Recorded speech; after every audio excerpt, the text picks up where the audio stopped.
6 மாசத்துக்கு 6 குருவை மாத்தினவன் அலுவல மாட்டான், வேற ஒரு செயலுக்குள்ள போவான். சந்தோஷமா இருப்பான், ஆனா பார்க்க வேண்டியதை பார்க்க மாட்டான். 6 இடத்துல 6 விதமான மாம்பழத்தை வாங்கி சாப்பிட்டுட்டு போயிட்டே இருப்பான். அவன் விதவிதமா சொல்லுவான். லெஃப்ட் சைடில் இந்த தியானம் ஓடிக்கிட்டு இருக்கு, ரைட் சைடில் இந்த தியானம் ஓடிக்கிட்டு இருக்கு, நடுவில் இந்த தியானம் ஓடிக்கிட்டு இருக்கு, சென்டரில் இந்த தியானம் இருக்கு, இதுக்கு மேலே ஒரு தியானம் ஒரு குருவத்தை பார்க்க தான் போயிட்டு இருக்கேன்பான். அவ்வளோதான் விஷயம். அப்போ நீங்கள் அது யாரையும் இது ஒரு செயலுக்காக சொல்லலை, ஆனால் ஒரு தனி மனிதனுக்கு அது வேணும். திருமணம் பண்ணிடுற, ஆனால் ஒரு சூழலில் நல்லவளோ கெட்டவளோன்னு உறுதியாக கையை பிடிச்சிட்டேன்னா அவளே கூட நல்லவளாக மாறி போகிறதுக்கு வாய்ப்பு இருக்கு. உறுதியாக நின்னா, புரியுதுங்களா? அப்போ அதை நீங்கள் பார்த்துக்கங்க. இப்போ நிறைய பேர் வீட்டில் கணவன் மனைவிக்குள்ள மிஸ் அண்டர்ஸ்டாண்டிங் இருக்கு. உறுதியாக தான் நின்று வாழ்ந்துக்கிட்டு இருக்காங்க அப்படின்லாம் நினைக்காத, அட்ஜஸ்ட் பண்ணி வாழ்ந்துக்கிட்டே இருக்கிறாங்க. உறுதியாக நிற்கிறதுங்கிறது வேற, அட்ஜஸ்ட் பண்ணி வாழ்றதுங்கிறது வேற. அவ்வளோதான் விஷயம். உறுதியாக நின்றுட்டா ஒரு நாள் அவள் மனமாற்றம் அடைஞ்சிருவா, ஒரு நாள் மாற்றம் அடைஞ்சிருவா. அவள் சேவை செய்ய ஆரம்பிச்சிருவா. அவ்வளோதான் விஷயம். அப்படி இல்லைன்னா என்ன தெரியுமா பண்ணுவாங்க? அவளை தூக்கி அங்கிட்டு ஓரமாக வச்சுட்டு அவள் இடத்துல இன்னொருத்தரை கொண்டாந்து வச்சுட்டு போயிடுவாங்க. அந்த பிரபஞ்சம் அப்படிதான் பண்ணும். உனக்கு டிஸ்டர்பன்ஸாக ஒருத்தன் தியானத்தில் ஒருத்தன் இடையூறு பண்ணிக்கிட்டே இருக்கான்னு வச்சுங்களேன், 4 முறை 5 முறை பார்த்துக்கிட்டே இருக்கும். ஒரு நல்ல மாணவனை இப்படியே கெடுத்துக்கிட்டே இருக்கிறியா அப்படின்னு ஒரு நாள் பார்க்கும். உன்னை எவன் டிஸ்டர்ப் பண்ணுறான்னு அவனை காலை உடைச்சு வீட்டில் உட்கார வச்சு. புரியுதா? இது இந்த உலகத்தில் இயற்கையாகவே நடக்கும். இப்போ இதுதான் நம்ம சொல்றது. இது புரியுமான்னு தெரியல, பார்ப்போம். சமீப காலமா சில உயர்ந்த குருமார்கள் இல்லைன்னா சோசியல் மீடியால இருக்கவங்க எல்லாம் இந்த ஜாதகம் இருக்கவங்க மட்டும்தான் இறைவனை பார்க்க முடியும் அந்த மாதிரி சொல்றப்ப கொஞ்சம் அவநம்பிக்கையா இருக்கு. சரணாகதி மண்ணே போடுவாங்க. அந்த ஒரு எந்த கிரகத்துல இருந்தா பார்க்கலாமா சொல்றாங்க சிலது. அது ரொம்ப டீட்டெயிலா பாக்குறது இல்ல. பட் என்ன சார்ந்த நண்பர்களுக்கு ஒரு தங்களுடைய அவநம்பிக்கை கேட்பாங்க. சோ அது கேட்டா இதை பற்றி ஒரே ஒரு புரிதல் என்னன்னா, ஜாதகம் 100% வேலை செய்யுமானா கண்டிப்பா வேலை செய்யும். கோள்கள் கண்டிப்பா ஒரு செயல் வடிவத்துக்குள்ள மனிதர்களோட தொடர்புல இருக்குன்னா கண்டிப்பா இருக்கு. ஆனா ஞானத்துக்கும் இந்த ஜாதகத்துக்குள்ள இருக்கிற செயல் வடிவத்தையும் இதுக்குள்ள இவர் ஞானம் அடைய மாட்டாரு, இவர் வரமாட்டாரு அப்படிங்கிறது கோள்களுக்குள்ள இருக்கிறத பார்த்து கணிச்சு சொல்றது ஓகே.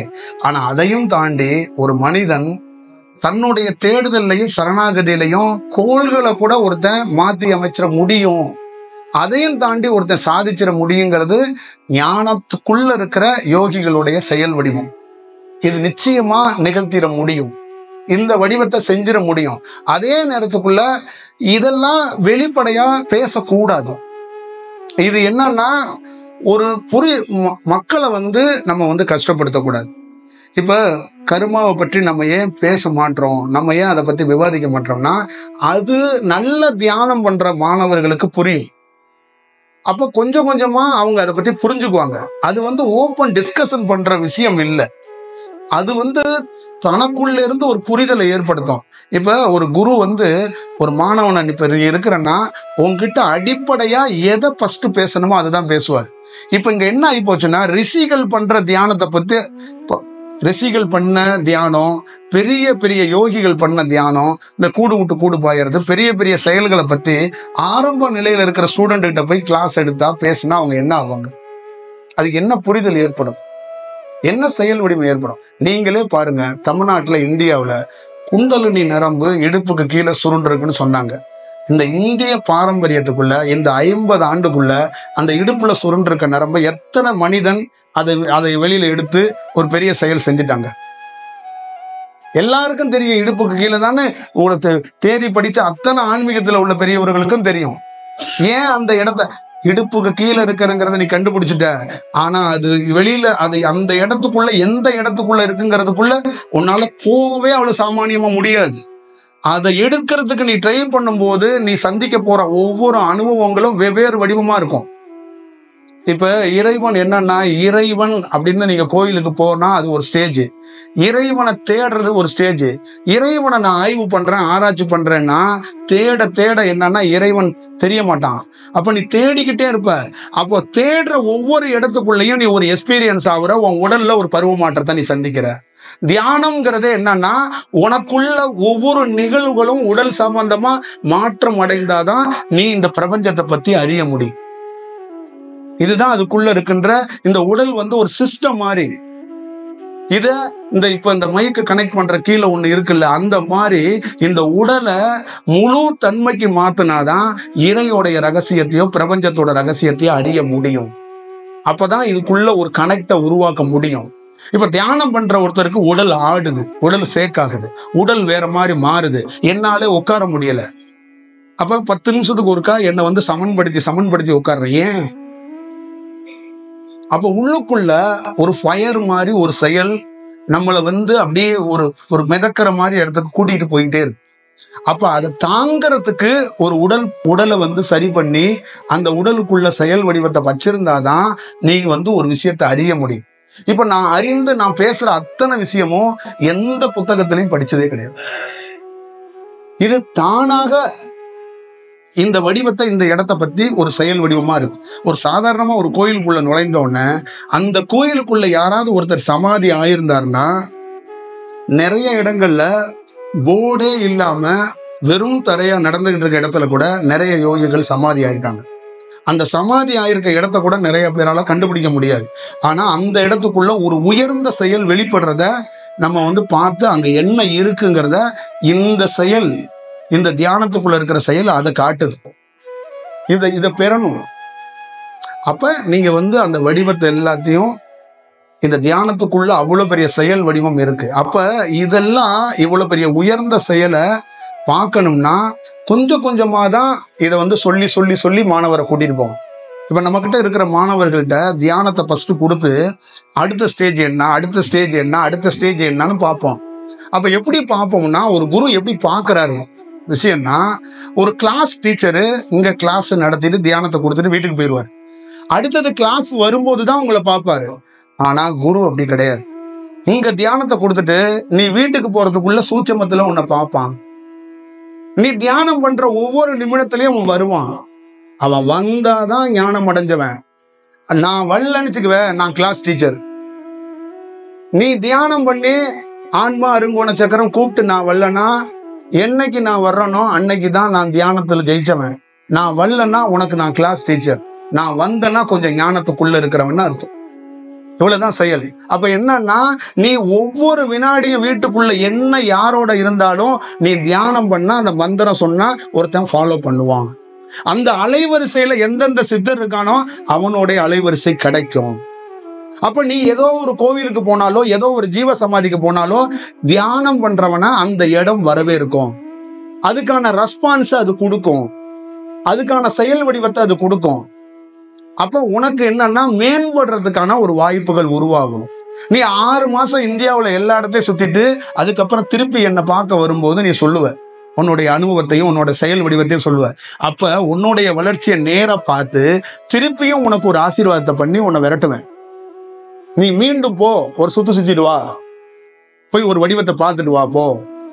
அப்ப மீண்டும் ஒரு செயல் வடிவமா போய் ஒரு முழுமையாக நீ ஒரு செயல் வடிவத்தை பெறுவ. அப்ப ஒவ்வொரு இடத்துக்குள்ளேயும் நீ பெறறதுக்கான போறதுக்கான ஒரு வாய்ப்புகள் பிரகாசமாக வெவ்வேறு வடிவமா இருக்கும். அப்ப நீ அங்க நீ பார்க்கறது வித்தியாசமான செயலா இருக்கும்.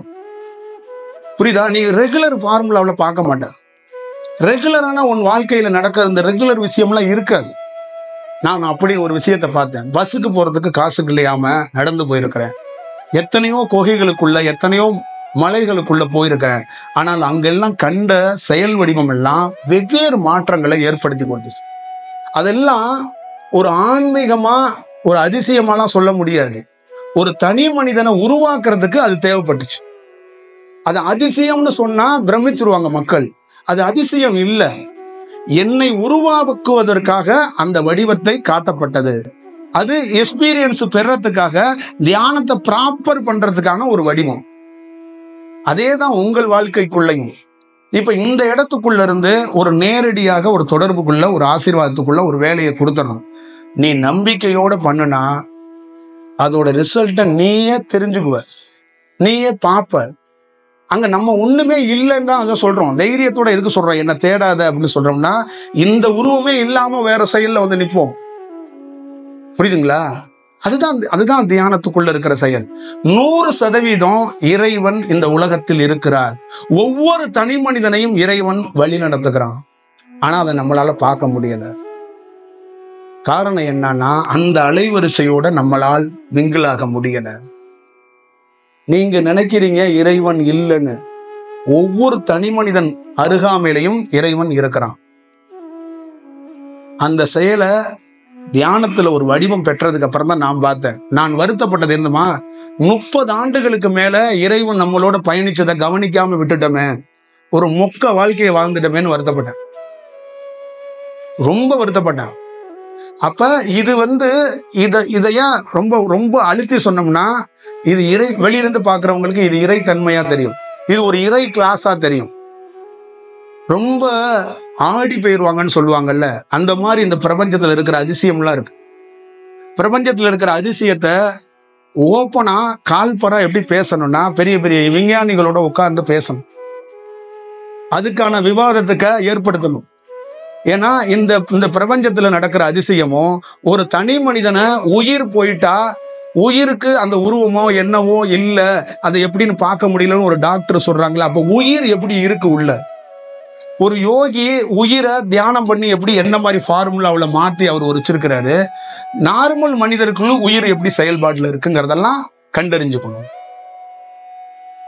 எப்படி ஒரு ஒரு ஒரு ஒரு ஒரு சிலையை பிரதிஷ்டை பண்றோமோ, அந்த மாதிரி பல்வேறுபட்ட உயிர் துளிகளை காற்று வடிவமாக ஒரு இடத்துல ஒரு தியானத்துல நிலை நிறுத்துறான். இப்ப தனி மனிதன் உயிரை நிலை நிறுத்துறதே இல்லை. காற்றுல ஒரு மரம் ஆடுற மாதிரி ஒரு மனிதன் ஆடிக்கொண்டே இருக்கிறான்.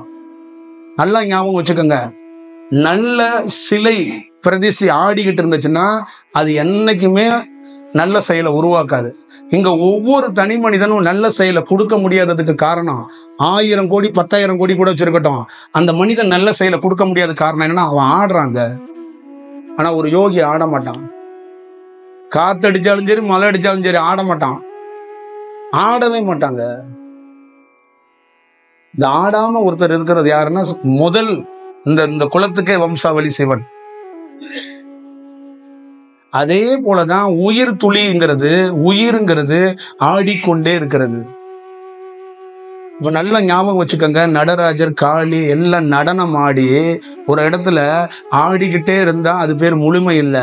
ஆடி முடித்து காலை தூக்கி நின்னுட்டாரு, அதுதான் நிலை நிறுத்தல். ஆடிக்கிட்டே இருந்தா அது சரியில்லை. காளி எங்க விழுந்தவள் என்னன்னா, நடராஜருக்குள் ஒளிந்து கொண்டாள். அதை நம்ம ஆளுங்க என்ன பண்றாங்க, காளியும் நடராஜரும் ஆடுனதை இன்ன வரைக்கும் தமிழ்நாட்டுல என்ன மாதிரி விளக்கங்கள் கொடுக்கப்பட்டிருக்கு. அதை பார்த்தது 2 பேர் பார்த்தான், வேக்கரபாதரும் பதஞ்சலியும் பார்த்தாங்கிறான். யார் வேக்கரபாதர், யார் பதஞ்சலி? எல்லா சிவன் கோயிலையும் வேக்கரபாதரையும் பதஞ்சலியும் வச்சிருக்கிறாங்க. எதை வச்சிருக்கிறாங்க? இப்ப இதெல்லாம் இருக்குல்ல. அப்ப உள்ள வாசிங்கிறதோ சிவனுங்கிறதோ ஆடும்.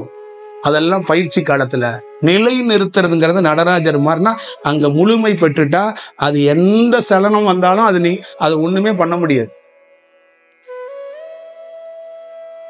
ஒருத்தர் சமாதியில் அங்க உட்காந்துருக்கானுச்சிங்களே, நீங்க தூக்கிட்டு போய் அவனை தேங்காய் மாதிரி உடைச்சா கூட இருந்தாலும் எந்திரிக்க மாட்டான். நீங்க தூக்கி போட்டு குட்பால் மாதிரி விளையாடலாம், அவன் வழியிலேயே வரமாட்டான். அவன் பாட்டில் எப்படியா இருப்பான், அது பாட்டில் உருண்டு. அதுவா விழிப்பு வந்தாதான் அது வரும் வழியில. அந்த மாதிரி ஒரு செயல் வடிவம் இருக்கு ஜாதகத்துக்குள்ள எல்லாம். அந்த மாதிரி ஒரு செயலுக்குள்ள எல்லாம் போயிடாதீங்க, புரியுதா? உண்மையான தியானம், உண்மையான குரு, உண்மையான தேடுதல், அது ஜாதகங்கிறது இருக்கு. ஜாதகத்துக்குள்ள ஒருத்தர் இறைத்தன்மையை அடைய முடியாதுன்னு இருந்தா கூட அதையும் ஒரு நல்ல சரணாகதியில பண்ணிட முடியும். அந்த மாதிரி நம்ம ஒரு விதைகளை விதைக்க கூடாது. இங்க எந்த மனிதர்களுக்கும் இறைவன் என்பது எந்த கதவையும் எப்பயும் அடைக்க மாட்டான். அப்படி அடைச்சா அந்த முதல் திறக்கிற ஆள் நான் தான் திறப்பேன். இவன் ஜாதகத்துல உள்ளவன் இறை ஆற்றலை அடைய மாட்டான்னு சொன்னா அவனை அடைய வைக்கிறதுக்கான அத்தனை முயற்சியை என்ன மாதிரி ஆளுங்க பார்ப்பாங்க. ஏன்னா அந்த மனிதன் நொந்து போயிடக்கூடாது, ஏன்டா எனக்கு மட்டும் இப்படி நடக்குதுன்னு ஆயிடக்கூடாதுங்கிறதுக்காக தான் சொல்றேன். எந்த மனிதனை யாரும் காயப்படுத்துறதோ, எந்த மனிதனை யாரும் களங்கப்படுத்துவதோ அந்த வேலைகளுக்குள்ள நீங்களும் ஈடுபடக்கூடாது, நம்மளும் ஈடுபடக்கூடாது. அது நம்மளுடைய நோக்கம் இல்லை, அது நம்மளுடைய செயல் இல்லை. அதனாலதான் படைப்போட செயலை இறைவன் பேசுவதே இல்லை, மௌனமா இருந்து பல்வேறுபட்ட வடிவத்துல செயலா மட்டும்தான் செய்யறார். அங்க நோ டிஸ்கஷன். நீங்க 1000 முறை சிவனை திட்டினாலும் பார்வதியை திட்டினாலும் அவங்க எந்த ரியாக்ஷன் கொடுக்க மாட்டாங்க. ஆனா வேலை செய்வாங்க, வேலை நடக்கும், ஒவ்வொரு நிமிடமும் வேலை நடக்கும். அதுக்கெல்லாம் பதில் அறிக்கையெல்லாம் கொடுத்துக்கிட்டு இருக்க மாட்டாங்க. அவ்வளவுதான். அது அங்க அறிக்கை தேவையில்லை, அவங்களுக்கு தெரியும் அவர் ஏன் இப்படி பேசுறாருங்கிறது அவங்களுக்கு தெரியும். புரியுதுங்களா? எந்த நரம்பு விழிச்சால் சிவனை புகழ்வாங்க, எந்த நரம்பு விழிக்காம இருந்தா சிவனை திட்டுவாங்கங்கிறத சிவபெருமானுக்கும் தெரியும், நல்ல தவம் பண்றவனுக்கும் தெரியும். அவ்வளவுதான் விஷயம்.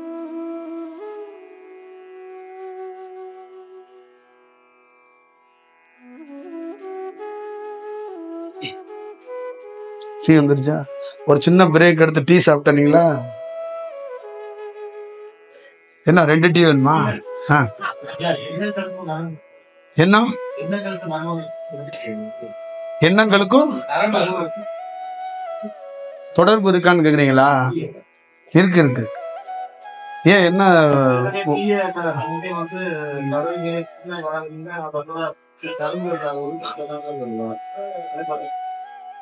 இப்ப இந்த எண்ணங்கள்னால தான் தியானத்துக்குள்ள ஒரு முழுமையான செயலை செய்ய முடியல. அப்ப அந்த எண்ண செயல்கள் குறையும் போது உங்களுக்கு தியானத்துல என்ன நிகழுகிறதுனா ஒரு நரம்பு விழிப்படைகிறதுக்கான வாய்ப்பை உருவாக்குது. அப்ப எண்ணம் குறைந்தாதான் நரம்பை முழுமையா விழிப்படைகிறதுக்கான ஒரு வாய்ப்பை உருவாக்க முடியும். அப்ப எண்ணம் குறையிறது எங்க குறையும்னா ஒரு நிலையில கவனம் செலுத்த செலுத்த எண்ணம் குறைய தொடங்கும். இப்ப நெற்றிக்கண்ணை உங்களை பாருங்க, புருவ மத்திய பாருங்க, விளக்க பாருங்க, கண்ணாடியை பாருங்கிறது இது பேர் தியானம் கிடையாது, எண்ணத்தை நிறுத்துறதுக்கான வேலை. அத ஒரு தனி மனிதர் என்னன்னா நீங்க புருவ மத்தியையோ கண்ணாடியையோ விளக்கையோ பார்த்தா உடல் தாங்காது. இந்த உடல் என்ன ஆகும்னா அதிக ஆற்றல் வந்தா பிச்சுக்கும் நரம்பெல்லாம். அப்போ ஒரு பெரிய யோகி என்ன பண்றான்னா அந்த உடலை பலப்படுத்துறதுக்காக கொஞ்சம் வெயிட் பண்ணி போடா மகனேன்னு தட்டி தட்டி தான் கொண்டு வருவான். அதுதான் செயல்.